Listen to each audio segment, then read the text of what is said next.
विधानसभा निवडणुकीतील पराभवानंतर शिवसेना ठाकरे गट पुन्हा एकदा महानगरपालिका निवडणुकांच्या तयारीला लागलेला आहे।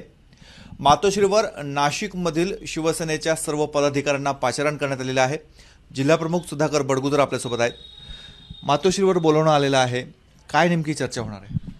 विधानसभेच्या निवडणुकीनंतर थोडं शिवसैनिकामध्ये पराभवानंतर नैराश्य आलेलं आहे आणि महापालिकेच्या निवडणुका समोर ठेवून आदरणीय उद्धव साहेबांनी त्या ठिकाणी पुन्हा एकदा चार्ज करण्यासाठी किंवा त्यांचे विचार ऐकण्यासाठी नियोजन प्लॅनिंग कशा पद्धतीने करण्यासाठी त्यांनी उद्याची बैठक बोलवलेली आहे।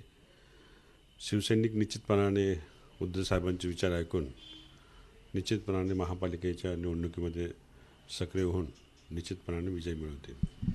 उद्याच्या बैठकीसाठी आपल्याकडनं काय तयारी करण्यात आलेली आहे? कुठले कुठले मुद्दे मांडले जाणार आहेत?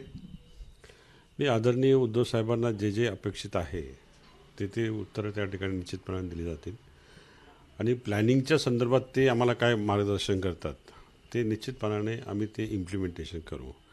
दोन्ही बाजूने विचार ऐकल्यानंतर त्यामध्ये फायनल निर्णय काय होतो तो बघायचा उद्याच्या दिवशी। विधानसभेनंतर शिवसेना ठाकरे गटात खास करून वेगवेगळे मतप्रवाह, दोन गट पडल्यासारखं दिसतं आहे, याची काय कारण आहेत?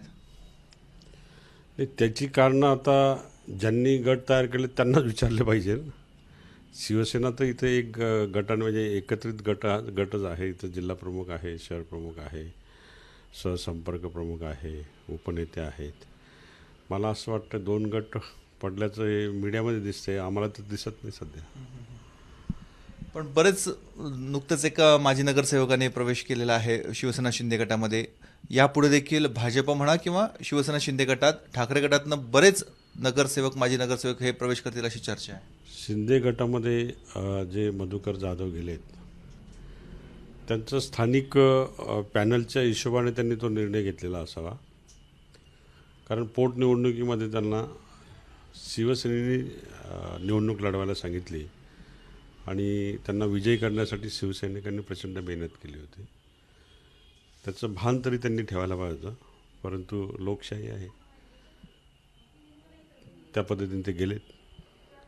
त्यांना शुभेच्छा। राज्यात केंद्रातले सत्ताधारी पक्ष आहे, त्यामुळे महापालिकेच्या निमित्तानं आणखी काही माजी नगरसेवक, पदाधिकारी सत्ताधारी पक्षात जातील अशी चर्चा आहे।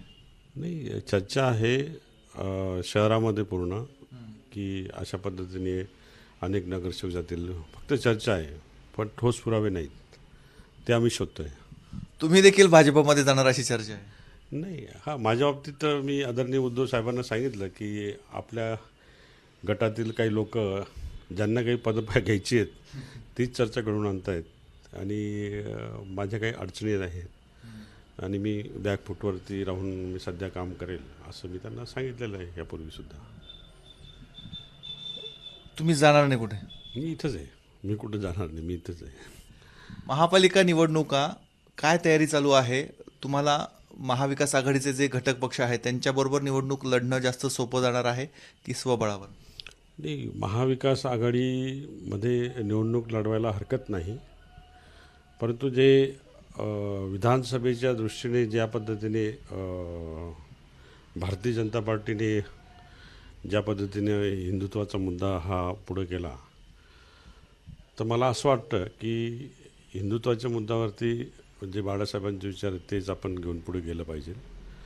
त्यामुळे स्वतंत्र निवडणूक लढवली पाहिजे असा मताचा मी आहे। पण तेवढी तयारी आहे का? 35 नगरसेवक होते मागच्या वेळेस, त्यातले बहुतांश हे आता शिवसेना शिंदे गटात आहेत। 11-12 नगरसेवक गेलेत शिंदे गटामध्ये, आमचीच पोट शाखा आहे ती, अ गट ब गट झालेले आता ते तिकडे ते गेलेले आहेत। निश्चितपणाने शिंदे गट आणि उद्धव बाळासाहेब ठाकरे गट याच्यामध्ये निश्चितपणाने दुरावा आहे आणि ते त्यांच्या पद्धतीने निवडणुका लढतील, आम्ही आमच्या पद्धतीने निवडणुका लढू आणि येणाऱ्या काळामध्ये इच्छुकांची संख्या भरपूर आहे। जे जाणारी लोक आहेत, ज्यांना महत्त्वाकांक्षा आहेत, ती लोक निश्चितपणाने गेलेली आहेत, परंतु तळागाळाचा जो कार्यकर्ता आहे, नवीन जो शिवसैनिक तयार होणार आहे, तो निश्चितपणाने निवडणुकीसाठी सामोरं जायला तयार आहे। हे आहेत सुधाकर बडगुजर, उद्धव ठाकरे यांच्यासोबत त्यांची बैठक होत आहे आणि या बैठकीदरम्यान नाशिकमधला अहवाल, नाशिकमधले किती पदाधिकारी सध्या पक्षासोबत आहेत, किती जाण्याची चर्चा आहे आणि किती माजी नगरसेवक म्हणा किंवा पदाधिकारी हे याआधीच शिवसेना शिंदे गटामध्ये गेलेले आहेत, या संदर्भातला संपूर्ण अहवाल ते पक्षप्रमुखांसोबत मांडणार आहेत आणि नाशिकमधली निवडणूक ही स्वबळावर लढावी असा आग्रह देखील ते धरणार आहे. त्यामुळे आता उद्धव ठाकरे नेमका नाशिकच्या बाबतीत निर्णय घेतात हे बघणं अत्यंत महत्त्वाचं आहे. कॅमेरामॅन मयूर बारगेजेसह मुकुल कुलकर्णी, एबीपी माझा, नाशिक. एबीपी माझा, उघडा डोळे बघा नीट.